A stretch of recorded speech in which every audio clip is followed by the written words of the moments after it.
So the old 66cc 2-stroke is off, sitting over there. I've got the BT100 behind me and I've already sized it up, and there is no possible way that that's just going to fit here. And the issue I'm having is that the BT100 has the 4 mounting bolts, which if I have that sitting up like that, the engine, just like the 66cc did, is going to sit up about that high. So all I can think to do is, previously I had, this is the bottom bracket and this bracket sitting on the top, and then a bunch of spacers to support the engine, which worked well for me. But can I show you here the obvious fault with that is that there's no mounting points to line up.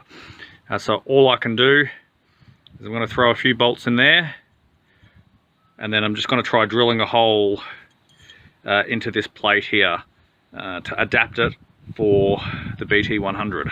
So pretty much this is all I've done. Just doesn't have to be super tight, but I've just thrown the bolts in there. Now, of course, I'm going to get that as straight as possible. Get my drill. Hopefully this plate isn't too difficult for me to drill through. And that, fingers crossed, that should be all I have to do to create a mounting plate. Alright, that's all we did. And I had a stroke of genius. I thought, I don't have a proper vise, so I just hammered the damn thing into the ground. But that, it's quite warm actually, should be all I needed to do. Ow. Alright, that's effectively all I needed. I do suspect, however, that I'm going to have to get my own M6 threaded rod and cut some custom studs for the front. I'm going to go ahead and start sizing up the engine on the frame, and I'll check back in once I've got something to report. Alrighty, so here we have my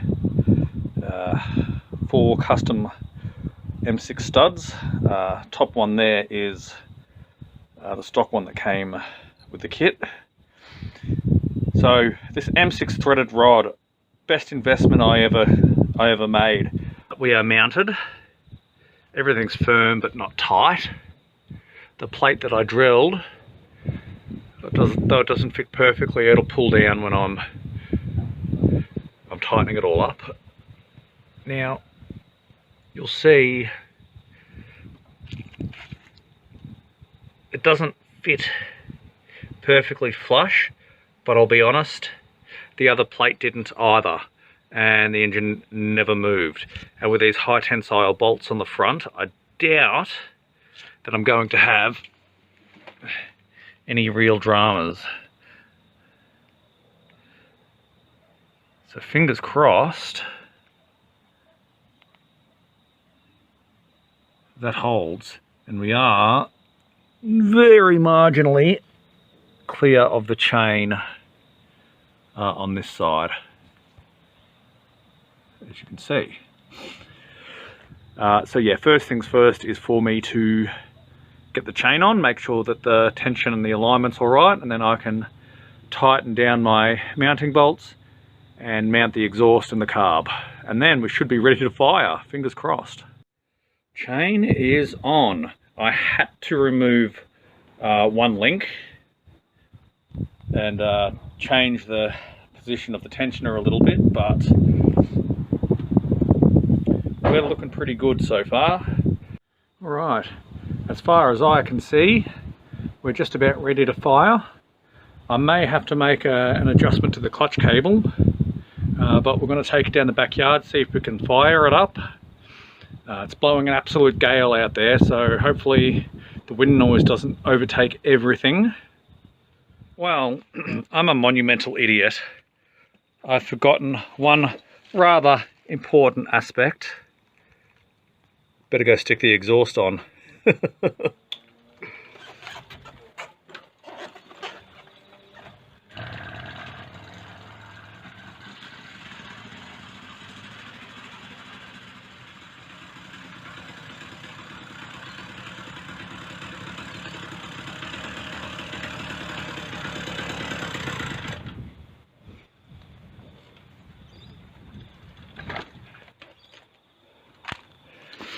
got to say, it does sound like there's something loose in there. I'm just going to get back into here and then just double check to make sure everything is tight like it should be. Look, this is a different motor to what I'm used to. Maybe it does just make different noises, but as it sits, I'm not really happy with the way this is running. Let's face it, it's only run for 30 seconds. Let me just get into here and make sure that little pinion gear's properly tight, because I didn't do that during the unboxing, didn't even think of it. Well, it's not the clutch, at least I don't think.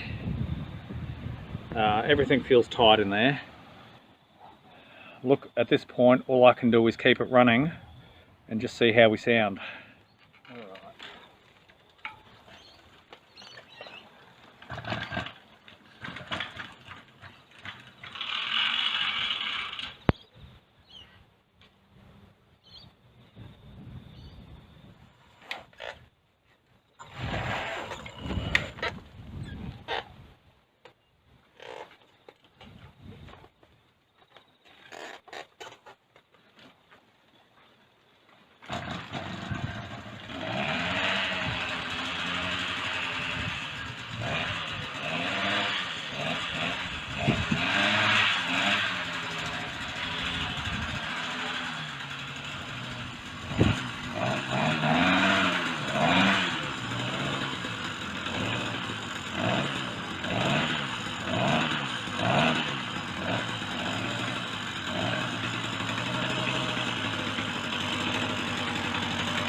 Alright, got to sort out that chain tension again, but then I'd say the only thing left to do is to take it out on the road. Right.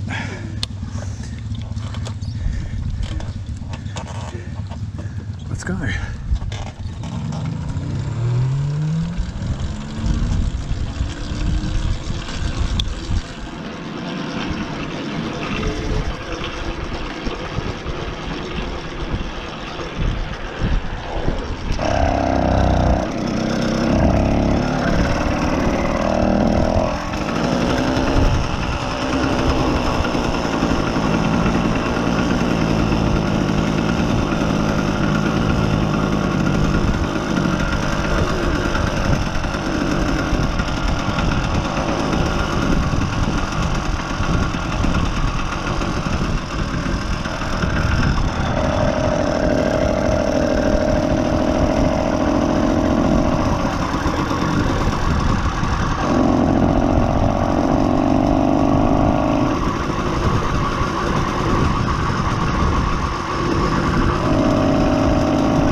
idles well, I've got to give it that. I mean, it's rattly, but that just might be a symptom of breaking in. Time will tell.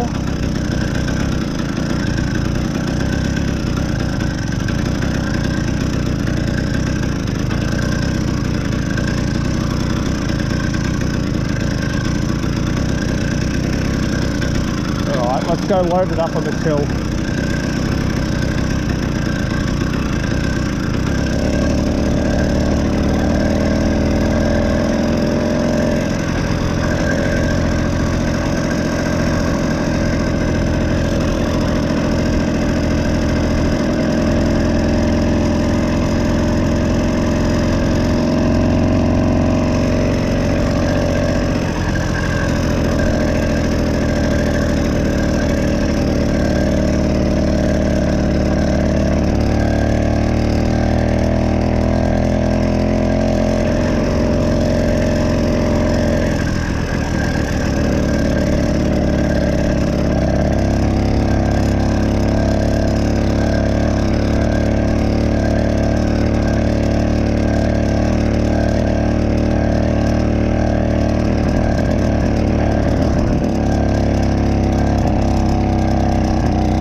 Why I built a hybrid.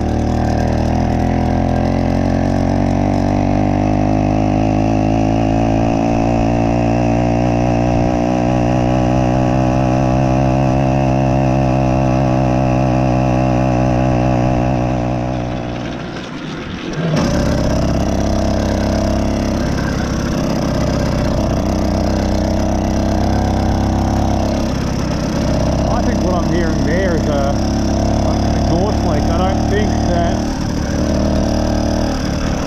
I don't think I've seated the muffler properly, but it's such a stupid design, it's not a snug fit. It cruises along really well. We're doing 25 and it is hesitating a bit, the engines always do, but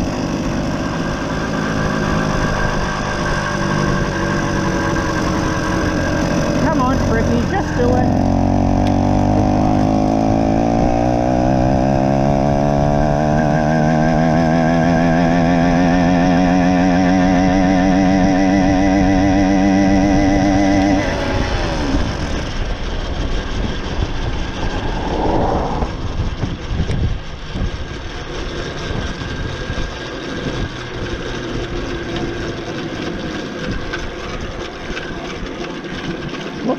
We hit 53 and it felt like the engine was only just starting to wind up, but we don't want sustained high RPM. The thing about the 66cc that I just took off, that was an absolute pig to break in. It ran like absolute rubbish for the longest time, but as you've seen in my last couple of videos, that thing will sit at wide open throttle practically all day. It just loves it. It's the low speed stuff that it really struggles with, which is kind of, I was hitting the limits of the performance I could get out of that motor without spending money on it. And if I'm going to be spending money, I may as well just get a better motor to begin with, hence the BT100. Now, of course, I'm not going to film my entire every single kilometre braking process. I think this ride will be enough for my video, but I intend to take it out again tonight. I'll, you know, keep the camera on me, of course, just in case something happens and I want to show you. But I have high hopes for this motor, but time will tell.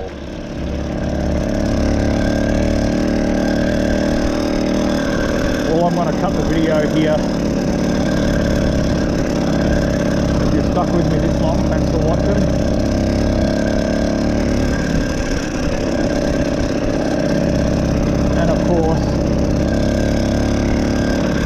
I'll keep you posted in the future.